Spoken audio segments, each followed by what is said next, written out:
She said she was bored, so I thought maybe she bailed. She's done it before. You're right. That wouldn't be out of character for Marley, Marley's mom said. Listen, if you remember any detail, any little thing that might help us find her, call me. I will, Pan said. She hit end on the phone, sank into an armchair, and sobbed. Her mom appeared with a box of tissues and a glass of ice water. Here, drink some water. It's easy to get dehydrated when you're upset. Pan accepted some tissues and a glass of water, but her throat was so choked up it was hard to swallow. So she was just there behind you, and then she was gone? Mom asked. Payton nodded. Her mom sat down on the couch. You don't think somebody could have taken her, do you? I don't think so, Pan said. I mean, I didn't see anybody else around. I don't think so either. Not when I'm being rational, anyway. It's just that you see so much crazy stuff on the news nowadays. It's hard not to be paranoid, her mom said. Gina, Marley's mom, said they've already called the police, but Marley hasn't been gone long enough to be declared officially missing. I imagine the police will question everybody who works at the factory to make sure there weren't any creeps lurking around. Pan hoped nobody at the factory would get in trouble over Marley's disappearance. She felt a tug at her conscience telling her to come clean, but she had already lied to so many people today. Mrs. Crutchfield, Marley's mom, her own mom, that it was hard to imagine backtracking and telling the truth. If she was afraid of getting into trouble because she and Marley snuck off, it was nothing compared to the trouble she'd be in now. I think I'm still in shock, Pan said. This statement, at least, was wholly true. Her mom reached out and patted her arm. Of course you are. I'm upset too. But you don't even like Marley. I don't dislike her. I just don't think she always makes the best choices, her mom said. And I'm devastated for Gina. This situation is every parent's worst nightmare. Pan's thought about the pain Marley's parents and little brother must be in. But would the pain be lessened if Pan told the truth? At least, if they had no clue about Marley, they could still hold out some hope. I think I need to go out for a walk. Try to clear my head a little, Pan said. Her mom reached out, grabbed Pan's hand, squeezed it tight. Given what's happened to Marley, and with Marley, I'm kind of afraid to let you out of my sight.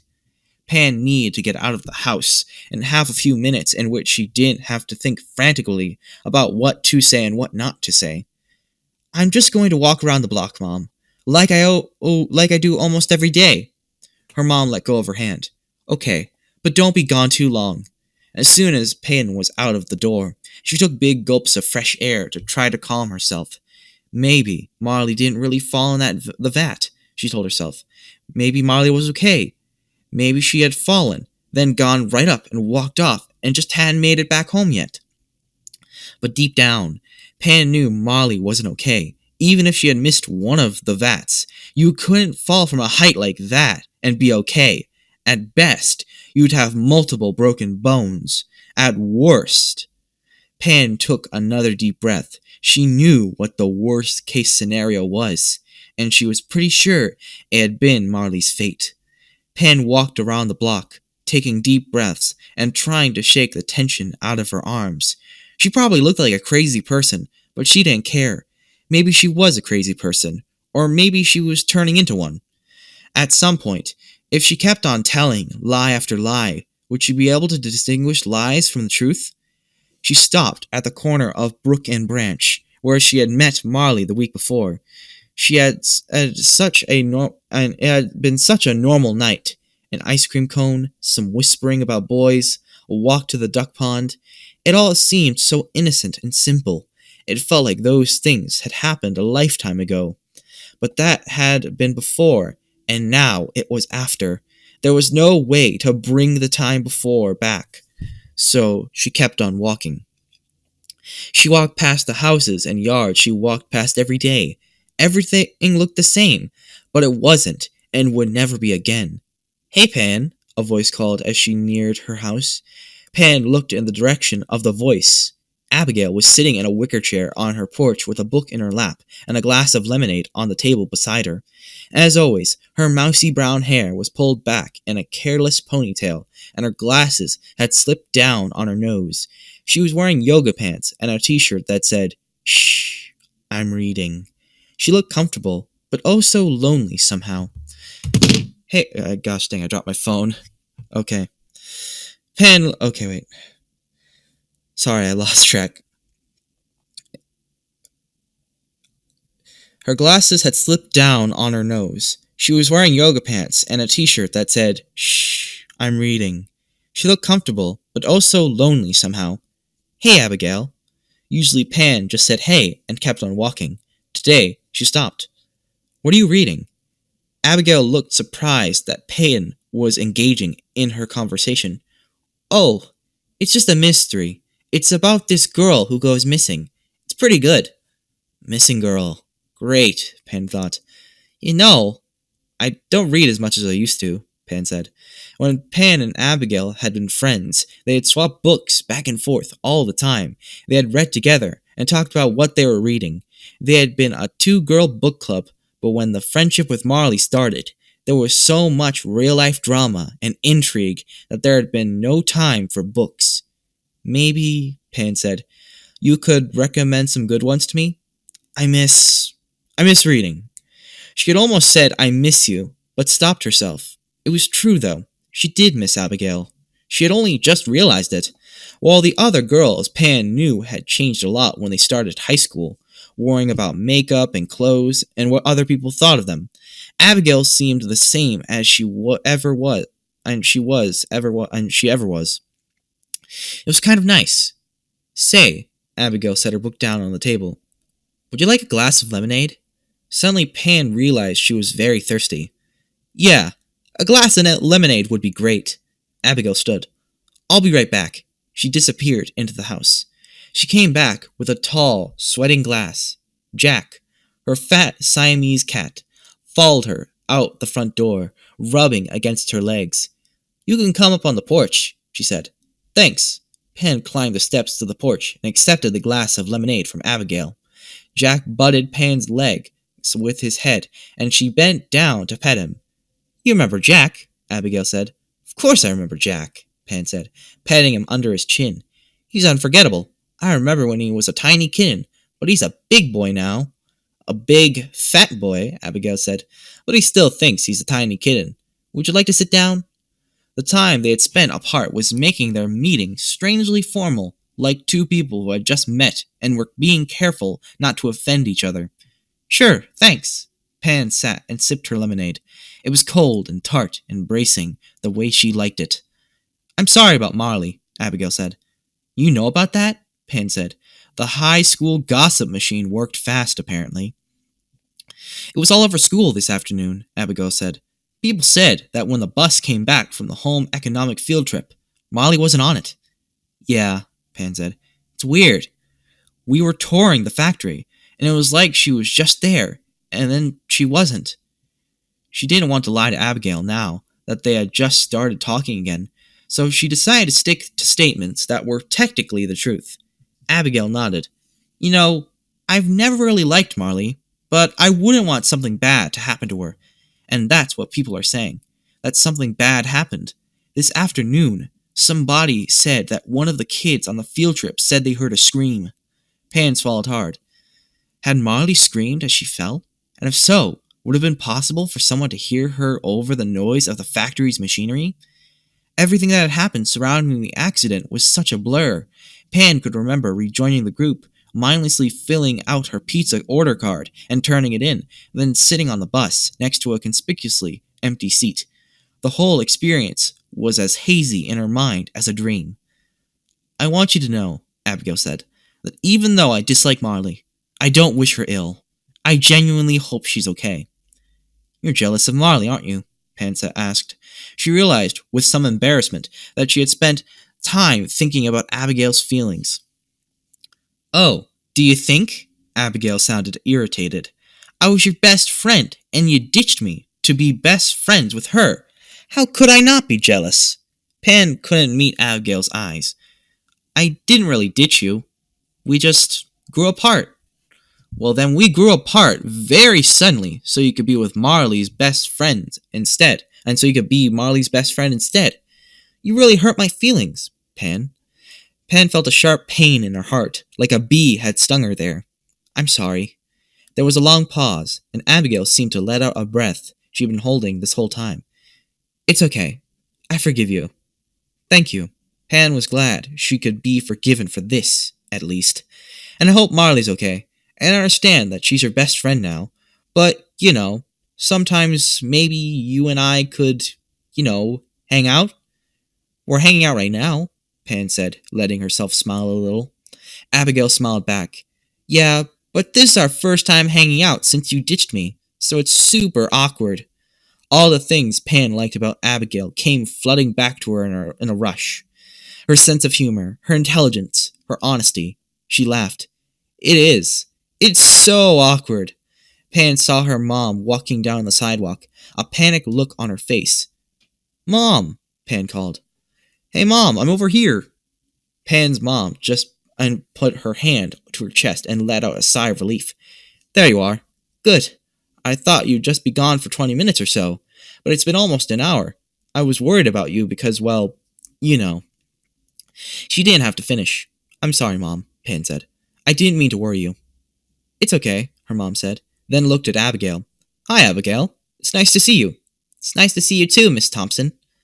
You should come on home, though, Pan, her mom said. Dinner's almost ready. Pan stood up. Okay. She turned to Abigail. Let's hang out soon. Definitely, Abigail said. And let me know if you hear anything about Marley. Pan felt a stab of guilt that was becoming very familiar. I will. Pan sat down at the dinner table with her mom and dad like she did every night. Tonight, they were having roasted chicken and rice and broccoli, all of which she liked well enough. But when she put a chunk of chicken in her mouth and tried to chew it, it tasted like dust. She knew there was no way she could swallow it, so she spat it into her napkin and hoped nobody noticed. I know it's been a tough day, honey, but you should eat to keep your strength up, her mom said.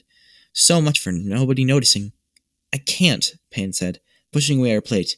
I mean, how can life go on as normal when something so bad has happened? How can people just go on eating dinner and doing homework and brushing their teeth and going to bed like everything's fine? It's a good question, her dad said, looking thoughtful. I guess people go on doing normal things because it's the only thing they can do. Just go on living and hope things get better, which they generally will over time. Pan burst into tears. Things would never get better for Marley, and it'd be for a long, long time. Until things got better for Marley's parents and brother. But what if they don't? She said, sobbing. What if they never do? Pan's mom and dad looked at each other the way they did when she asked a question they couldn't answer. Pan didn't give them time to come up with anything. She knew they had no answers. No one did. She stood up. May I be excused, please? Sure, honey, her mom said. But later, you're going to eat something before you go to bed. Mom's orders. Pan climbed the stairs to her room, flopped down on her bed, and cried more. Apparently, she carried an endless well of tears inside her. She couldn't believe she hadn't run out of them by now. Today had been the hardest day of her life. The only tiny bright spot was her talk with Abigail. She was glad the ice between them was thawing. She had forgotten how easy Abigail was to talk to, how natural things felt between them. It was a different dynamic from Pan's friendship with Marley. Pan was always trying to impress Marley to win her approval, so she was always a little on edge around her. She knew Abigail accepted her as she was, so when she was with Abigail, she could just be herself. Still, Pan wished more than anything that she could see Marley again, that she could hear Marley laugh and call her a dork because of some stupid joke she had made. After a long cry, Pan took out her homework and tried to get started on it, but it was useless. What was the point of doing homework when people who you loved could just disappear in the blink of an eye? Making an effort of any kind seemed pointless. There was a light knock on the door. Can I come in? Her mom asked. I guess so, Pan mumbled into her pillow. Her mom was carrying a tray from which sweet and spicy smells emanated. Hey, I made you some hot chocolate and cinnamon toast. I figured you might be able to eat it when you couldn't eat anything else. Cinnamon toast and hot chocolate had always been Pan's go-to comfort foods when she was sick or sad. Her mom had been making it for her since she was a toddler. Pan sat up in bed. Thanks. Her mother's kindness made her cry a little more, especially when she thought about how she was lying to her mom about Marley. You're welcome. Her mom handed Peyton a saucer holding the slice of cinnamon toast and set the mug of hot chocolate on the bedside table. I think I'd like to be left alone now, if that's okay, Pan said. Looking at her mom's face made her feel too guilty. Not until I've seen you eat at least half that cinnamon toast, her mom said, sitting down on the foot of the bed. Okay. Pan nibbled the cinnamon toast and took a sip of hot chocolate. It was strange how these things could still taste good even when life was so bad. I've never had anything happen to me like what happened to you today, her mom said. It's hard when you're the parent and you can't think of anything to say to make your kid feel better. Her mom looked like she was in the danger of crying herself. I guess all I can say is that your dad and I are here when you need us. Pan nodded, too full of emotion to speak. Now, were you able to do your homework? Her mom asked. Pan shook her head. How about I write you a teacher's note? They'll know what happened, and they know Marley is your best friend. I bet they'll let you turn it on Monday. And who knows, by then, Marley may be back at home, safe and sound. She patted Pan's leg and got up from the bed. Thanks, Mom, Pan said, even as she knew Marley was neither safe nor sound. Pan brushed her teeth, climbed into bed, and curled up in a little ball. She was sure she wouldn't be able to sleep, but the exhaustion of the day had been too much for her, and she lost consciousness as though she'd experienced a physical trauma, not just an emotional one. She was surrounded by the whirring and churning of machinery. She looked around and saw she was in Freddy Fazbear's Pizza Kit factory. She was alone. She had gone separated from her group, and she needed to find them. She entered a dimly lit room where vats of tomato sauce gurgled as they bubbled and boiled. She looked around frantically for any sign of her classmates or teacher. There was no one. On the floor in front of the vats was a big black pot like a witch's cauldron. It was hanging over an open fire that had been built with some logs. An open fire inside a building? Pan thought. How is that even safe? A familiar figure from Pan's early childhood walked out and took his place behind the cauldron. It was big, furry Freddy Fazbear with his tiny top hat and familiar grin. Freddy was carrying a big burlap bag, the kind that Christmas cards always, I think it's carolers, always showed. Oh, and Christmas cards? Oh, I guess it's not a typo. Always showed Santa carrying. Humming to himself, Freddy reached into his bag and pulled out a long-handled wooden spoon. He dipped the spoon into the cauldron of sauce and then stirred. He dipped up a spoonful of sauce, sniffed it, then tasted it thoughtfully. Freddy reached back into his bag and pulled out a human arm, pale and thin. He dropped it into the pot of sauce and stirred. He dipped into the bag and pulled out a foot next. A girl's foot, small with the toenails painted baby pink. He dropped it too, into the bubbling cauldron. Horror was building in Peyton. Horror, but also comprehension. She was terrified of what he was going to pull out next, but she couldn't look away. Freddy reached into the bag one more time and retrieved a severed head that he held by its luxurious blonde hair. At first, Pan couldn't see the face, but as Freddy turned the head around, she saw it was Marley, her eyes wide and unseeing, her mouth open in a silent scream. Freddy let go of the hair, and the head landed into the cauldron of sauce with a splash. Pan woke up, gasping for breath. There'd be no sleeping tonight. I heard she ran away, one girl said to another standing in front of the lockers. I heard she ran off with Sean Anderson, the other girl said. But that can't be right, because Sean's at school today. I heard she ran off to New York to be a model. A girl who had been listening in on one of the conversations weighed in. The gossip buzzed in Peyton's ears. Her head felt like a hive of angry bees. She sat in her math class, but she couldn't concentrate. A voice came on over the intercom. Payne Thompson, please report to the front office. Payne felt a knot of fear form in her stomach. Whatever this was, it couldn't be good. Like a prisoner awaiting her sentence, she rose from her desk and walked to the office, consumed with dread. When she reached the office, she wasn't comforted by the sight of a police officer standing by the front desk with her mom right beside him. Pan's mind buzzed with panicked questions. Did the police know she was lying? Had they told her mom? Could a person get arrested for lying? Hey, her mom said.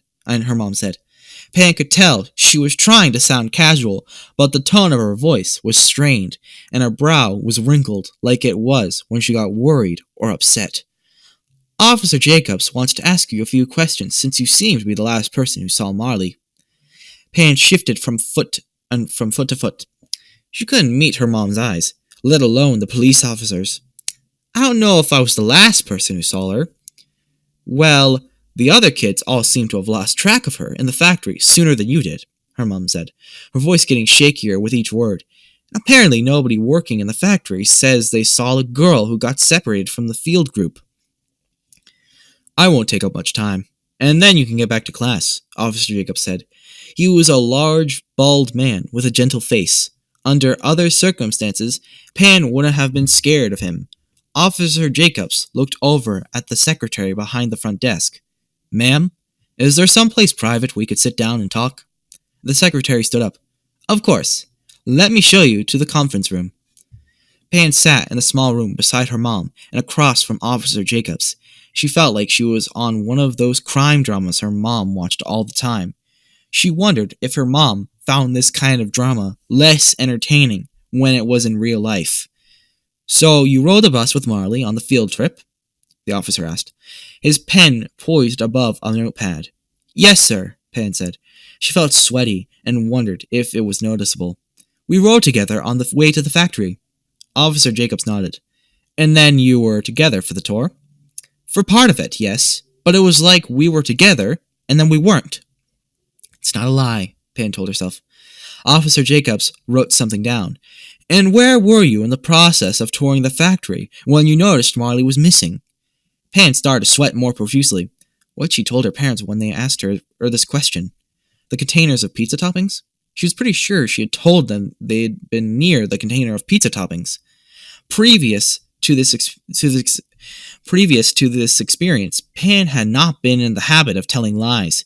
She was discovering how hard it was. Once you came up with a story, you had to stick with it regardless of whom you were talking to.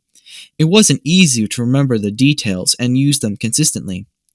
We were near the container of pizza toppings, I think, Pan said. That was when you noticed she wasn't there? The officer said. Yes, sir. I turned around and she was gone. The officer jotted something else down on his notepad. Pan wished she couldn't see what he was writing. She feared it was the word liar. The officer looked up from his notepad. Had she said anything to you about leaving, or maybe having plans to meet someone later? No, sir. Pan reconsidered. Well, she didn't say anything about meeting anybody or anything like that, but she did say the tour was lame and a waste of time, so I figured maybe she just left. The officer raised an eyebrow. Without saying goodbye to her best friend? Well, that's not what Marley's like. She does what she wants, when she wants. If she got bored and decided she was going to go, she would have just gone. She's done it before. The officer jotted something else down. Well, thank you for your time. We'll be in touch if we need to ask you anything else. We're working very hard to find your friend. Okay, that's good, Pan said. But she knew it didn't sound like the right thing to say. It was hard to sound hopeful about their efforts when she knew good and well that there was no chance that they were going to find Marley alive. Can I go back to class now? The officer nodded. As they left the conference room, Pan's mom put her arm around her shoulders. I know that was hard. I'm proud of you. Are you going to be okay for the rest of the day? Pan nodded, but tears sprang to her eyes. She knew her mom wouldn't be proud of her if she knew the truth. It'll be okay, her mom said, giving her a little squeeze. I just have a feeling you're going to be seeing your friend again real soon. In home economics class, Mrs. Crutchfield stood next to a table stacked high with pizza boxes. As you can see, Our Freddy Fazbear pizza kits have been delivered, she said, looking around at the class. Each pizza box has a student's name on it. When I call your name, come get your pizza kit. In order to save time, I took the liberty of preheating all the ovens to 425 degrees. Bake your pizzas for 12 to 14 minutes according to the directions on the box. And then, bon appetit. She picked up a pizza box and said, Emma? Emma came up to claim her pizza kit, and Mrs. Crutchfield continued calling the students' names. One by one, the girls shuffled to the front of the room to get their pizza creations. When a girl named Hannah came up to get hers, she asked, Mrs. Crutchfield, is there a pizza kit with Marty's name on it? No, dear, I'm afraid not, Mrs. Crutchfield said, not meeting Hannah's eyes. Sadly, Marley disappeared before she could choose the ingredients for her pizza kit. But the police are looking for her, and I'm sure they'll find her, safe and sound. Despite the reassuring words, Mrs. Crutchfield's tone did not sound confident. She picked up another box. Peyton? She called. Pan got up from her seat, next to the one Marley used to occupy. She walked to the front of the room and claimed her pizza kit.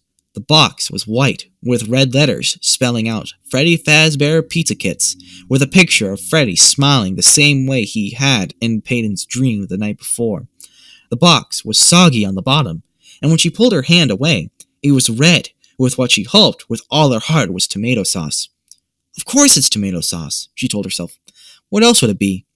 Tomato sauce. She thought of the big, steaming vats of tomato sauce, where Marley had in all likelihood met her doom. Which would happen first, if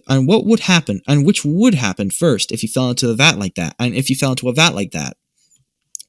Would you drown, or be boiled alive?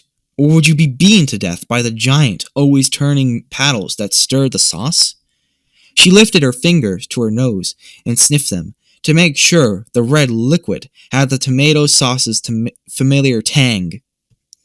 The smell of blood also had a tang. Stop it, Pan told herself. You're freaking out. If people see you freak out, they'll get suspicious. They'll know. Peyton, are you all right? Mrs. Crutchfield's voice penetrated Pan's racing mind. What? Oh yes, Mrs. Crutchfield. Then please take your seat until the other girls have picked up their pizza kits. Yes, ma'am. Pan quickly sat down. She had no idea how long she'd been standing at the front of the classroom, lost in her panicky thoughts. All around her, classmates were opening their pizza kits, oohing and awing over them as if they were presents on Christmas morning. Their comments all blurred together in Peyton's confused, frightened brain. Hey, this looks pretty good. Looks way better than the mystery nuggets the cafeteria is serving for lunch today. Sausage and mushrooms with extra cheese. My favorite. They weren't stingy with the extra cheese either. With shaking hands, Pan opened her own pizza kit.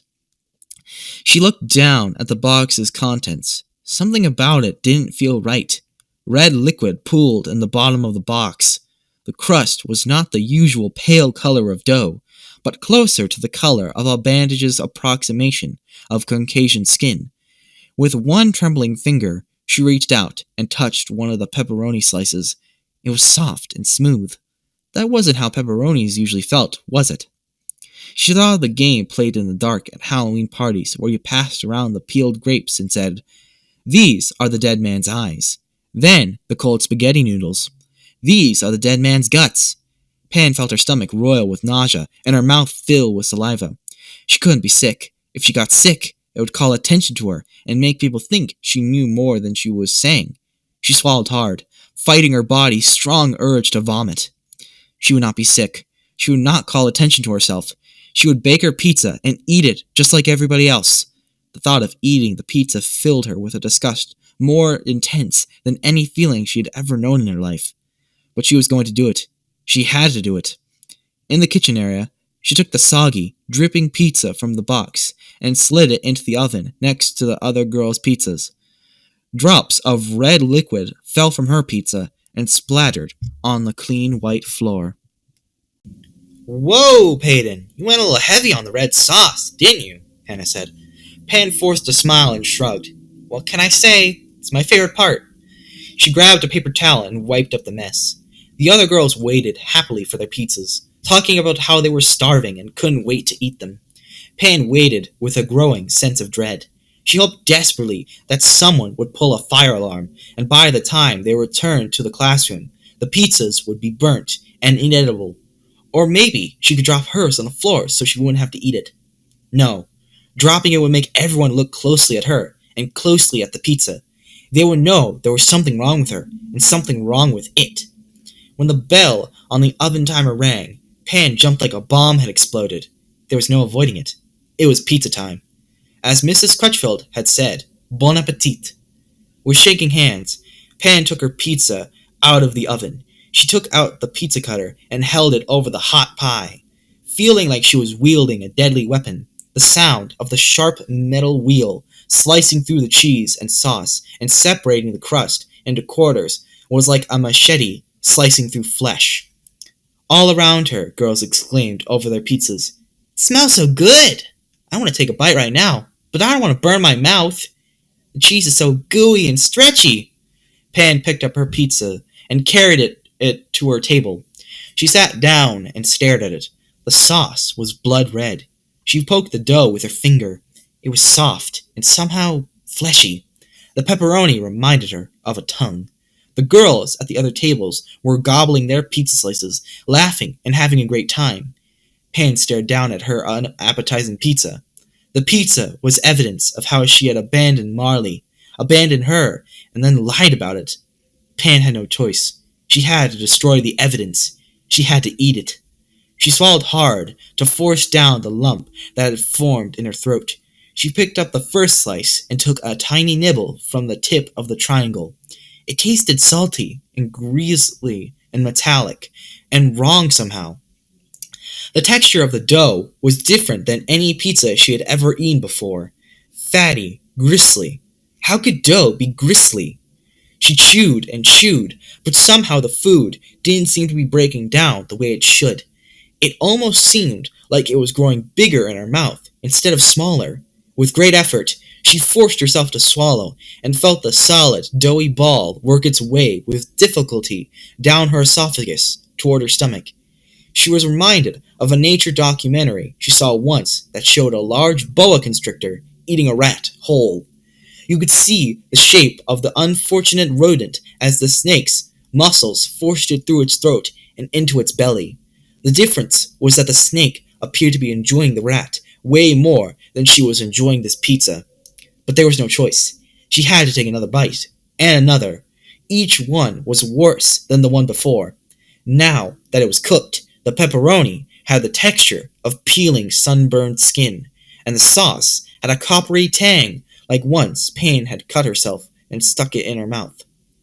She couldn't let thoughts like this flood her mind, not if she was going to finish the pizza. She tried to take bigger bites to make it go faster, but soon became apparent that this wasn't a good idea. The big chunks landed in her stomach as heavy as rocks, and when she looked at the pizza on her plate, it didn't look significantly smaller. One slice. Most of the other girls had finished their pizzas and were washing their plates at the kitchen station, chatting and laughing. Pan had only made it through one slice. Eating this pizza was like swallowing stones. "Are you all right, Peyton?" Pan looked up to see Mrs. Crutchfield standing beside her table, looking at her with a concerned expression. "I beg your pardon," Pan said. It was hard to talk. The last bite she took of the pizza still hung in her throat. "I was asking if you're all right," Mrs. Crutchfield said. "You look pale." "I'm fine," Pan said, though of course she wasn't. Mrs. Crutchfield looked down at Pan's mostly uneaten pizza. "Do you not like what you made?" "Oh, I like it. It's just very filling." Mrs. Crutchfield looked at her for a moment. "I know it must be hard on you, with Marley missing, but I'm sure she'll turn up soon." "She's right here," Pan thought. "Right here, on my plate." For a second, she thought she might actually laugh. She feared she was losing her mind, but she nodded and said, "Thank you, ma'am. I hope so." Pan was forcing down the last bite of pizza when the bell rang to change classes.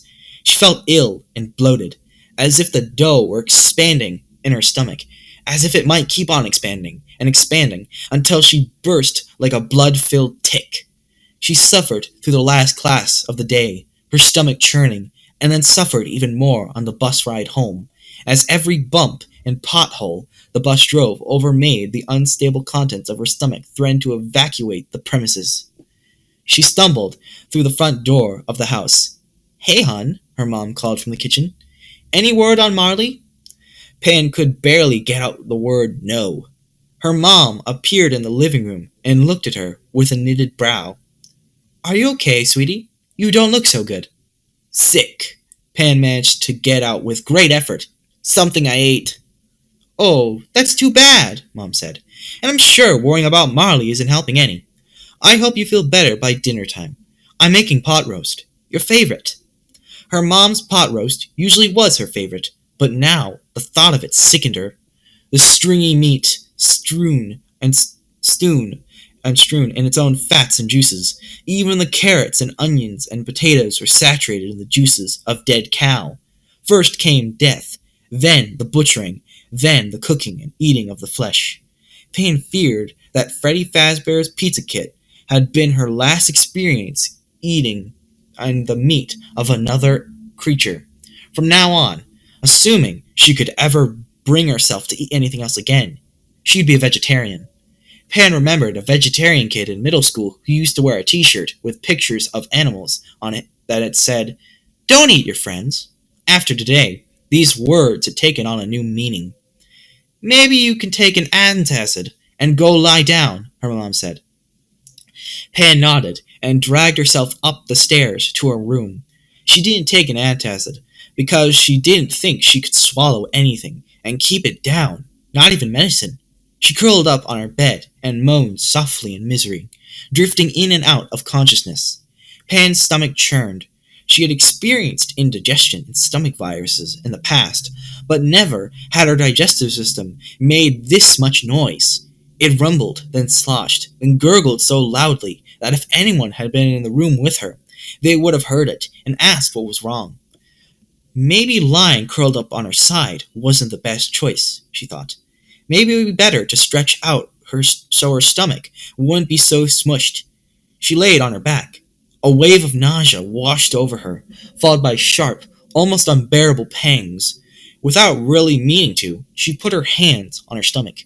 Something from inside her body bumped up against her palms, like it was trying to push its way out. What was it?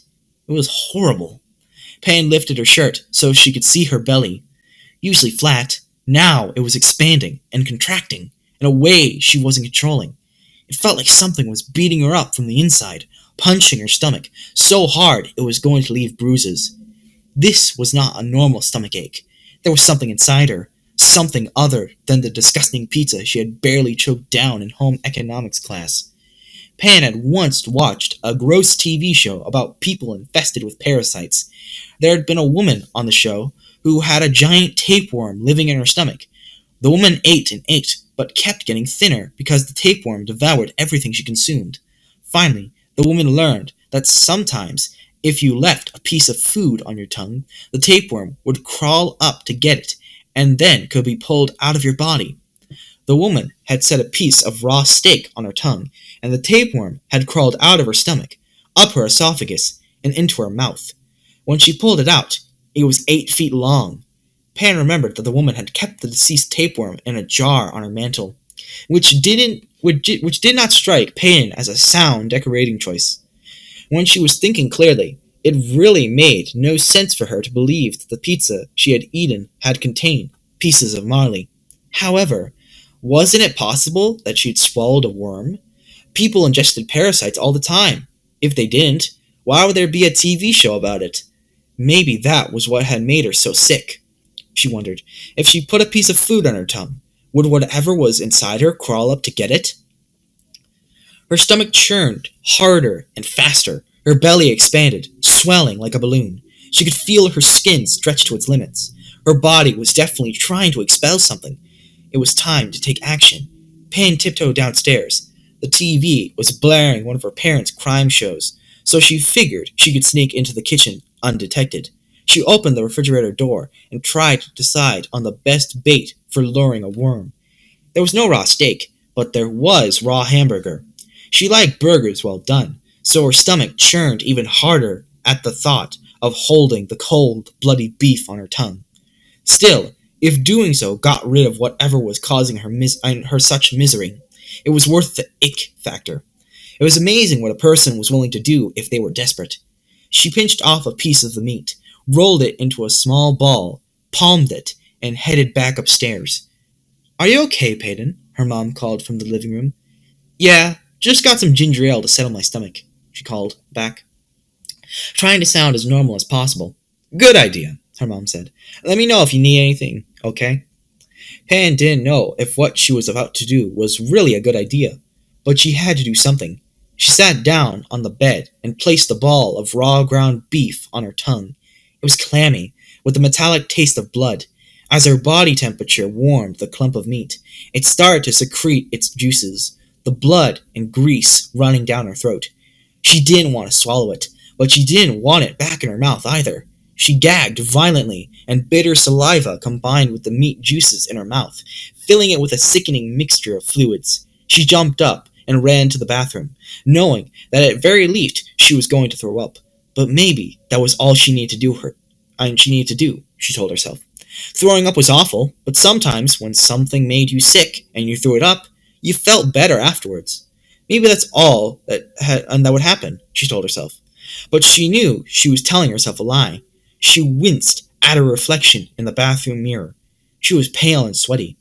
Her skin had a strange grayish cast, and there was dark half-moons under her eyes.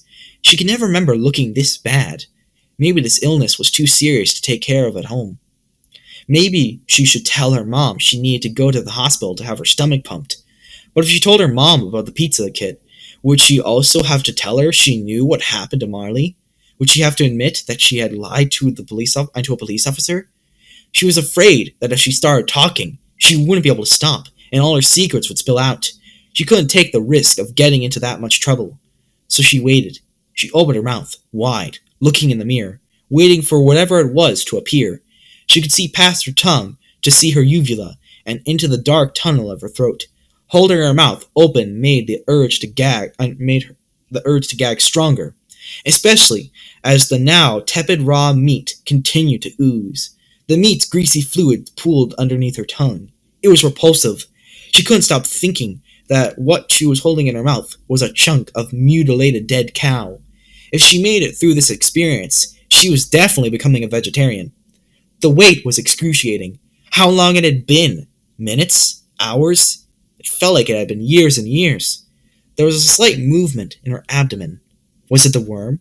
Or whatever it was, sensing the ground beef, sniffing it, if worms could smell, and starting to make its way toward it?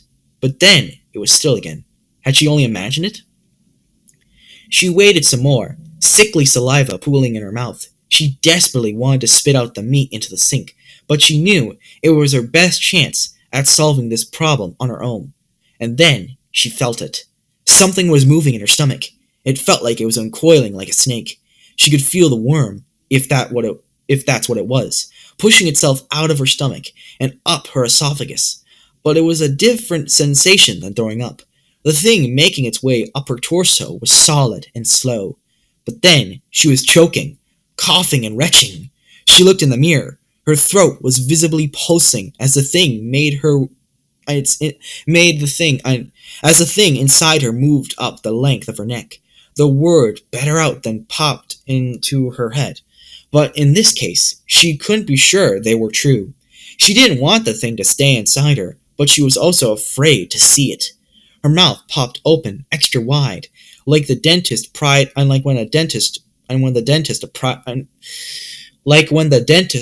it apart to fit in his tools. She looked at her gaping mouth in the mirror. She felt something wiggling against her palate. She leaned closer to the mirror to see better, then blinked and shook her head because she couldn't believe what she saw.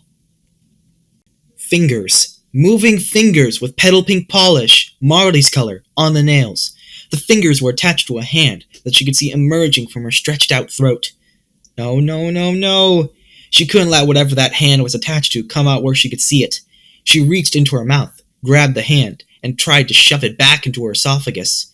She swallowed as she shoved, trying to force it down, but the hand was too large, and it kept on moving, kept pushing her hand away, like it was fighting her. Pan gagged. Her body was trying to force out the very thing she was trying to force back in. She doubled over, heaving and sputtering. When she stood back up, her mouth stretched open so wide that her lips cracked and bled. The hand shot out of her mouth, its fingers blindly reaching and grabbing. In the mirror, Pan saw herself, her jaws wrenched open like a snake swallowing a whole rat, except it was a girl's hand and wrist, not a rat's tail that protruded from her face. Her airway blocked by the emerging arm, Pan wanted to breathe. She wanted to scream. Certain she was going to suffocate if she didn't get help.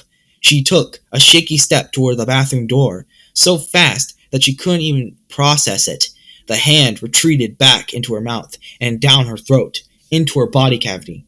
Pan sucked in huge gasps of air and sank into a sitting position on the bathroom floor, too drained to make it back to her bedroom. She leaned against the white tile wall and spat the raw meat ball into a wad of toilet paper. She used a bath towel to wipe the cold sweat from her face. She tried to process what had just happened. Definitely wasn't a worm that was inside her. There was no doubt in her mind that the hand that had just shot out of her mouth was Marley's. She and Marley had done each other's nails at sleepovers. She knew her best friend's hand when she saw it. Her best friend, Marley, was her best friend, and she hadn't told anyone about her accident because she was afraid of getting in trouble.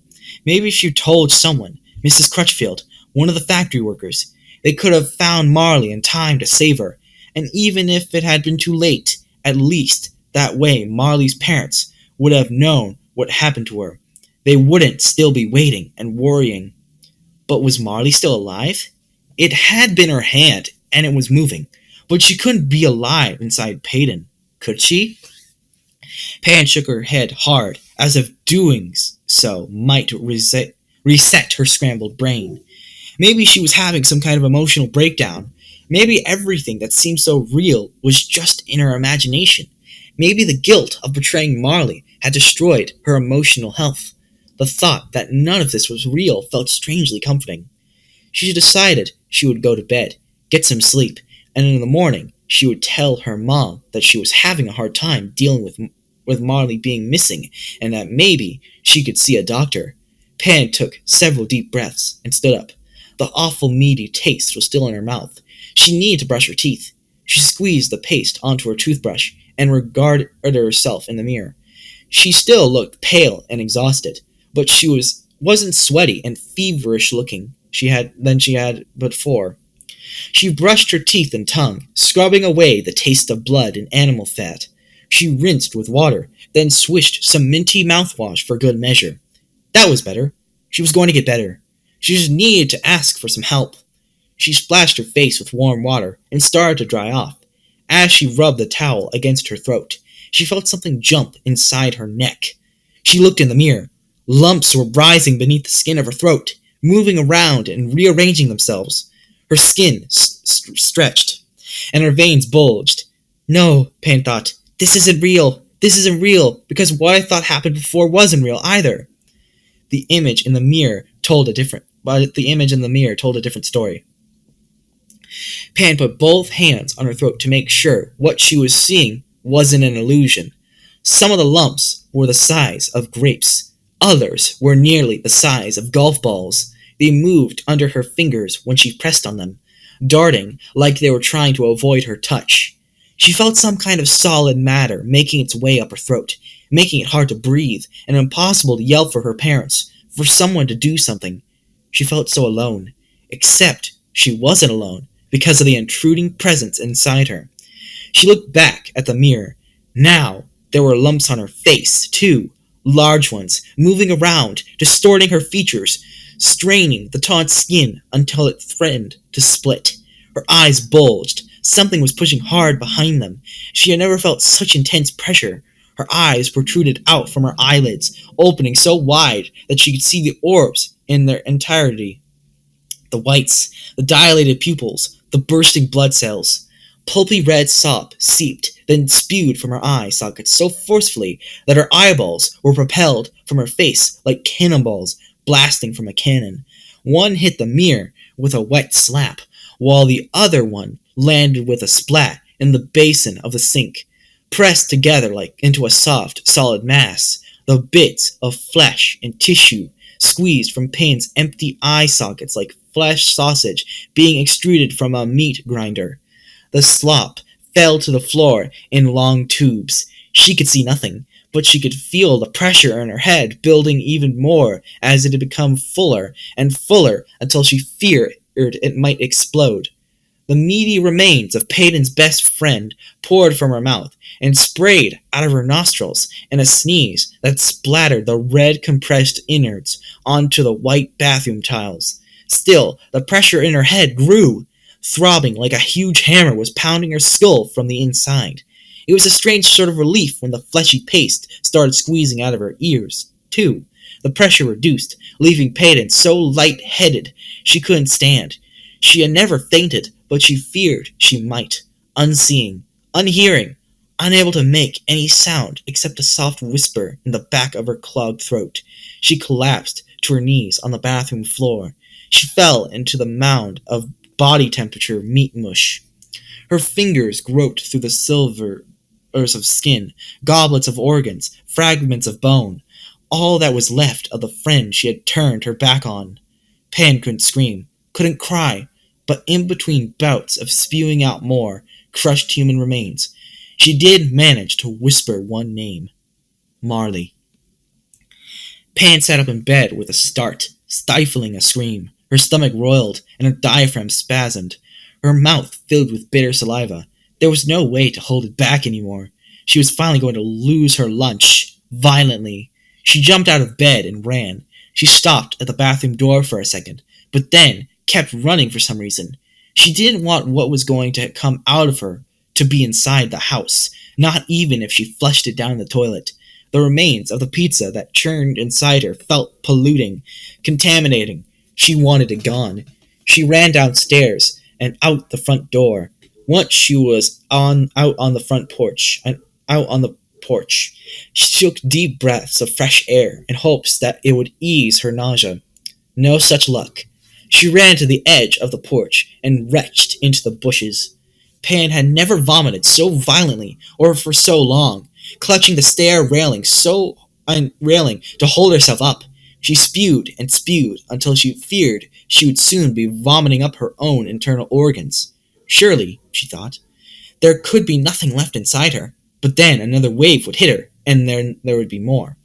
Finally, there came several minutes of dry heaving. At last, she was empty.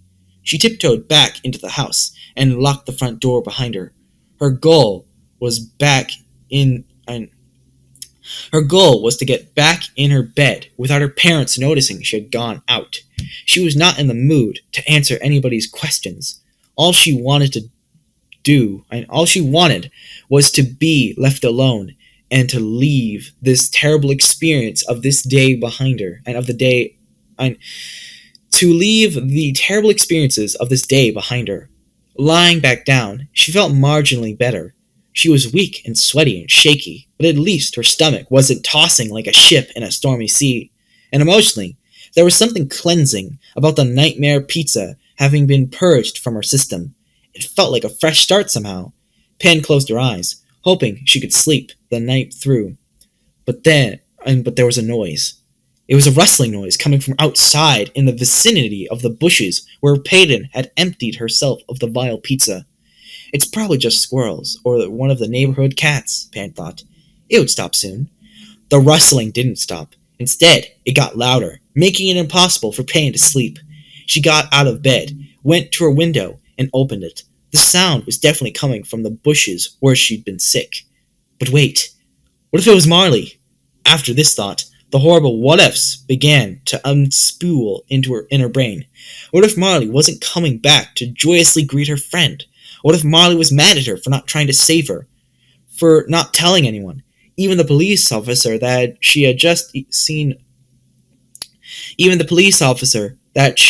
seen Marley fall. Pan knew from experience that Marley had a temper and held grudges against people when she thought they had wronged her.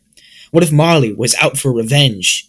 Another, even more horrific thought spread like a stain in Payton's head. What if Marley had fallen into the vat of boiling sauce and died, but somehow managed to come back, like in the dream she had just had? If it had even been a dream? What if what was outside was not really Marley, but somehow what was left of Marley? The doorbell rang. Payton's heart pounded in panic. She had to get away. But how? Unable to think of another choice, she opened the window and climbed out onto the icy-covered lattice on the side of the house. One piece of wood shattered under her bare foot. The lattice clearly wasn't strong enough to support her for long. Still, she clung to it with a white-knuckled grip. She had climbed out of the window with the thought of shimmying down the side of the house and running away. But now she realized that going down the lattice would put her right next to the front porch, right next to Marley. There was no place to go but up. The lattice shook and squeaked as she climbed toward the roof. She grabbed the gutter and pulled herself up. She was so terrified she could hardly breathe. But even though she was afraid of heights, she was even more afraid of what was standing on her porch. "It'll be okay," she told herself. "I'll just sit on the roof till she's gone. Then I'll climb back through the window into my room." She flinched as she heard the doorbell ring again. Molly stood on the porch, waiting for the door to open. Being missing had been kind of fun. No school, no responsibilities, but hiding out in the pizza factory had started to get old. She missed her boyfriend, missed regular meals, and missed sleeping in her own bed. She had gone to see her boyfriend first, and now she was going to let Pan know she was okay. Those visits were the first two phases of becoming unmissing. Then she would go back home for the required tearful reunion with her parents. Thunk! The sound came from the other side of the house. Molly ran down the porch steps to investigate. It was dark around the back of the house, so it took Marley a moment to make sense of the shape lying on the ground. But then she saw it was a girl, about her size. Her neck was twisted, and her head was tilted at a painful-looking angle. Payton's eyes, wide open in a frozen look of terror, seemed to be looking right at Marley, but Marley knew Payton wasn't looking at her. Would never look at anyone again. Marley screamed. Okay, that is the last bit, and that is the end of Pizza Kit.